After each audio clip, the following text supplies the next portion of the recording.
La parole, elle a changé toute ma vie. La parole qui est venue pour me transformer, c'est la parole du Fils de Dieu. La parole, elle a changé toute ma vie. La parole qui est venue pour me transformer, c'est la parole du Fils de Dieu. La parole qui est venue pour me transformer, c'est la parole du Fils de Dieu. Shalom, shalom, sœurs et frères en Christ.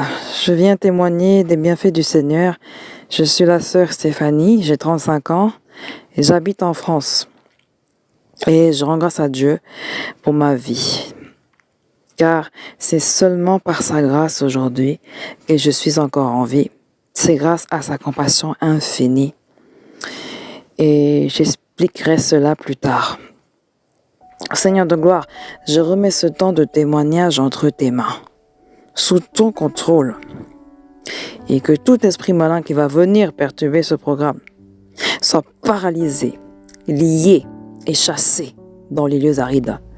Au nom de Jésus-Christ. Amen. Donc, bien-aimé, il y a plus d'1 an, j'ai connu comme un désert. En 2020, j'avais démissionné de mon travail. Déçu, j'ai quitté l'église, déçu de l'église. Et avec la pandémie en plus, au début, pendant un moment, les cultes ne pouvaient plus se tenir dans l'église. Et donc, je suivais des cultes en ligne. Donc, j'étais pas complètement coupée non plus. Mais par contre, j'ai coupé avec plusieurs relations. Mes finances étaient au plus bas. Mais pour autant, je m'étais pas éloignée du Seigneur. L'impression que je ne pouvais presque plus faire confiance à personne. Malgré cela, eh bien, ce désert que j'ai connu m'a été un temps propice au rapprochement avec le Seigneur. D'autant que cela a débuté du temps du premier confinement. Donc, il y avait plus de distractions et j'avais plus de temps pour rechercher Dieu. Et d'ailleurs, il s'est révélé davantage à moi. C'était une période très instructive et au final, j'en suis sortie plus forte. Et je n'avais plus grand monde sur qui compter à part Dieu.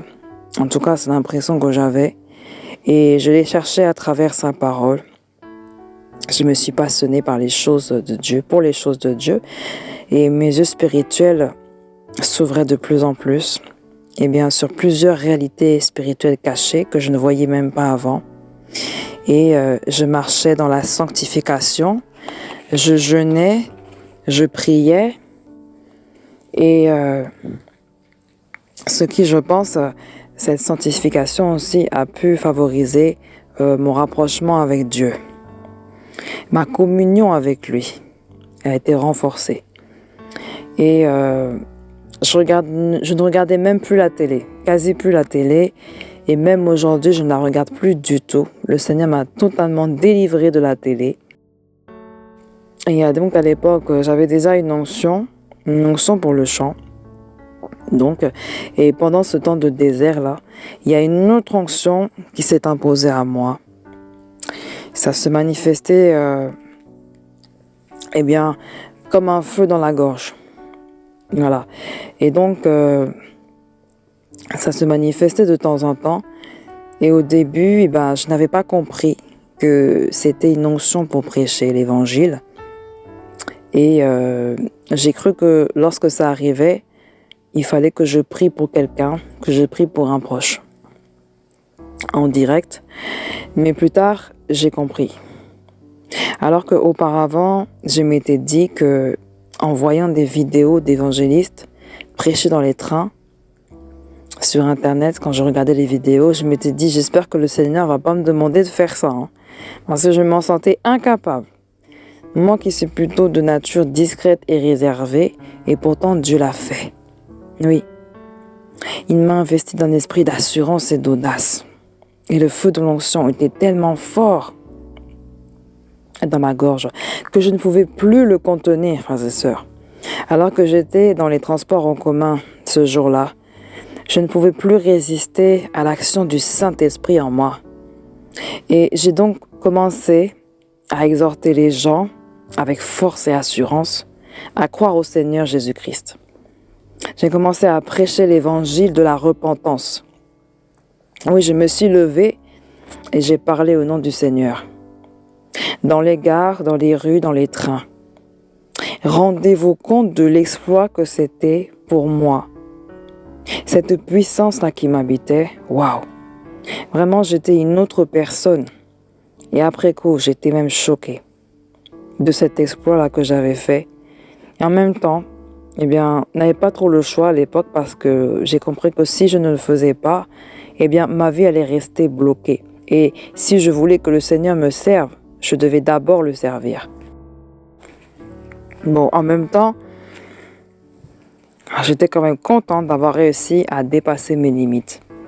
C'est vraiment un grand pas pour moi, qui, dans ma plus tendre jeunesse, était d'une timidité maladive. Là, j'avais vraiment pris ma revanche. J'ai remercié le Seigneur, car après avoir parlé en son nom, je ressentais comme un grand bien-être, une plénitude qui m'habitait. Aussi, pendant cette période, le Seigneur m'a beaucoup purifié. Déjà de l'intérieur, purifier mon âme, mon esprit, puis aussi de l'extérieur par la suite. C'est-à-dire que, comme beaucoup de sœurs sur cette chaîne, moi aussi je suis passée par le dépouillement physique. Oui, peu à peu, Dieu m'a mis à cœur de me débarrasser des parures de Jézabel, en commençant notamment par le maquillage, les vernis, etc. Donc, tout ce qui est mascara, eyeliner, fond de teint, rouge à lèvres. Voilà, je me suis débarrassée de toutes ces choses et j'ai appris à m'accepter au naturel peu à peu. Et le Seigneur m'avait montré que le maquillage, en fait, quand j'en mettais, c'est comme si ça me souillait. Et donc, qu'il fallait que je le regarde comme de la boue. Et après, quand j'ai commencé à voir ces choses comme de la boue, ça a été plus facile pour moi de m'en débarrasser, de les jeter carrément à la poubelle. Voilà. Ensuite, il m'a montré pour les bijoux. Je me suis débarrassée des bijoux, qui symbolisent aussi l'amour du monde. Et je n'arrivais même plus à en mettre, en fait. Alors que j'en mettais avant. Mais là, je n'arrivais même plus à en mettre. Ou alors, quand j'en mettais, j'essayais d'en mettre, je n'arrivais pas à les garder sur moi longtemps. Ensuite, il m'a donné aussi la révélation sur les faux cheveux, les perruques et les effets spirituels que nous connaissons. Voilà, donc ça j'ai arrêté aussi. Puis les chaussures à talons, les vêtements moulants que j'avais encore dans mon armoire, ainsi que les vêtements tape à l'œil. Voilà, le Seigneur m'avait montré ce verset-là concernant le fait de se concentrer sur la parure intérieure plus que sur la parure extérieure. Voilà, dans la Bible. Et aussi, voilà. Donc, le plus difficile pour moi, ça a été les pantalons, en fait. Les pantalons qui sont aussi une parure de Jézabel. Et puis, tout le reste, tout ce qui est, voilà, dans la série des pantalons, shorts, pantacourts, collants et leggings. Voilà. Et donc, les pantalons, ça a été le plus dur pour moi. Et j'en suis débarrassée petit à petit. Donc voilà, frères et sœurs, et tout ce processus de dépouillement physique, là, il s'est effectué sur plusieurs mois. Voilà. Et aussi les vidéos des sœurs en Christ sur ce site-là, sur cette chaîne, qui ont aussi fait le dépouillement, m'ont aussi beaucoup encouragée. Et finalement, l'Esprit m'a convaincu que vraiment c'était mieux pour moi de ne porter que des robes et des jupes longues. Parce que par exemple, quand je dormais en pantalon, à cette période-là, en pantalon de pyjama, j'ai remarqué que les esprits de mari de nuit ils venaient me souiller. Et en plus, ça sentait particulièrement mauvais. Alors que les fois où je ne portais pas de pantalon pour dormir, ce phénomène, bizarrement, ça cessait. Voilà. Et donc, je l'ai constaté plus d'une fois. Et du coup, j'ai vraiment été convaincue qu'il fallait que je me débarrasse des pantalons de pyjama comme les pantalons que je portais en journée. En plus, j'ai remarqué que je me sentais mieux en robe. Je me sens mieux en robe ou en jupe. Et aussi la sensation d'équilibre et l'agréable sensation de grandir, de me sentir plus une femme. Voilà. Avant, je n'aimais pas trop les robes et les jupes, en fait. J'en mettais rarement, ou bien je mettais des longs pulls avec des leggings parfois. Mais bon, les leggings font aussi office de pantalon, donc je m'en suis débarrassée. En tout cas, c'est une véritable transformation que le Seigneur a opérée en moi et je m'accepte aujourd'hui pleinement avec ce style vestimentaire. Une véritable révélation, vraiment. Et en cette période aussi, à l'époque là, le fait de me soumettre à la volonté de Dieu, c'est vrai que je sentais que, eh bien, ça lui plaisait car j'expérimentais une plus grande intimité avec lui. En tout cas, il l'a permis et je me suis mise aussi à l'aimer et à l'adorer comme jamais auparavant, vraiment. Et à devenir vraiment une fervente adoratrice comme j'avais jamais été avant. Et jusqu'à en être totalement éprise, amoureuse. Vraiment, le Seigneur avait totalement conquis mon cœur. Il a su m'aimer, me rassurer, me restaurer, me consoler et me fortifier. J'ai vraiment senti qu'il était mon époux céleste. Et s'en est suivi une relation encore plus intime et intense avec lui. Un sentiment d'union forte, d'époux à épouse, quasi fusionnel, à tel point que il m'arrive encore, il m'arrivait même d'avoir comme des extases. Voilà. Et très souvent, donc, c'est dans ma chambre, dans mon lit. Puis très récemment, par exemple, en cette année 2020, dans le train. Et donc, quand c'est arrivé, vraiment, j'étais assise et ça m'avait littéralement cloué au siège. Tout mon être était comme aspiré vers le haut. Dieu avait le total contrôle sur moi et je ne m'appartenais plus du tout. C'est comme si le ciel s'ouvrait au-dessus de moi et qu'une connexion intense s'établissait avec Dieu. Et pendant ce temps aussi, il déversait son esprit sur moi et il me purifiait, il me fortifiait, alors que j'étais très fatiguée ce jour-là. Donc ça m'avait fait du bien. Vraiment un état de grâce et de plénitude totale. Et vraiment irrésistible, les amis. Une paix qui m'habitait. J'étais totalement détendue. Vraiment, une intimité si grande. Et quelquefois même, j'ai pu expérimenter comme une sorte d'amour sensuel avec le Christ. Véritablement, cette sensation que tout mon corps est complètement à lui. Même en bas, là, l'entrejambe, voilà, ça lui appartenait, quoi. Ça lui appartient. Vraiment, la sensation que l'époux envahit l'épouse. Parfois, aujourd'hui encore, ça m'arrive et le feu de la passion envahit tout mon être au point de réellement ressentir du plaisir comme si c'était une union nuptiale. Vraiment, j'ignorais que cela existait et quand ça arrive, eh bien, je me sens aimée et désirée de Christ. Bref, l'amour absolu. Et pendant ce temps aussi de désert là, j'étais un peu isolée, bien que j'avais quelques rares contacts avec quelques connaissances. Mais parfois, j'étais attaquée par l'ennemi, donc j'ai souvent été attaquée par l'ennemi. Et comme une sensation parfois, par exemple, qu'on me serrait le cou, notamment dans mon lit. Et plus d'une fois même, mais j'ai cru que franchement, j'allais mourir, frères et sœurs, j'allais mourir. Vraiment, à chaque fois, c'était la nuit dans mon lit. Et quand ça arrivait, voilà, je me sentais vraiment partir. Je pensais, franchement, ne pas me réveiller le lendemain. Et je ne voulais même pas lutter.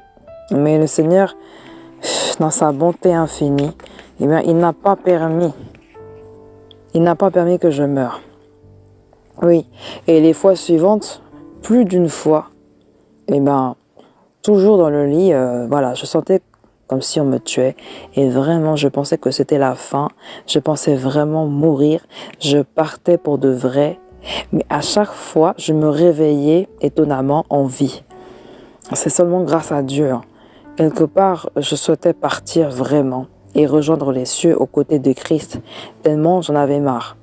Mais aujourd'hui, bon, je suis encore en vie par la grâce de Dieu et finalement contente de l'être. Quelle immense compassion qu'est ce Dieu vraiment, sœurs et frères, je vous assure, c'est incroyable. Et depuis ce temps, je suis peu à peu sortie de l'isolement. Voilà, donc là, j'ai remis les pieds dans une église. Voilà, tout ça, c'était 1 an après. Donc c'est au bout d'1 an. J'ai même signé un contrat de travail entre-temps, alors que j'étais restée 1 an sans travailler quand même. Et donc voilà, je retrouvais une vie sociale, quoi. Mais je ne sais pas comment les choses vont évoluer par la suite. Après, je laisse cela à la volonté de Dieu. Et régulièrement, encore aujourd'hui, le Seigneur déverse son esprit sur moi pour me purifier et me donner l'onction, notamment pour prêcher. Aujourd'hui, j'ai plus confiance en moi, je suis bien dans ma peau. Vraiment, le roi de gloire a totalement conquis mon cœur.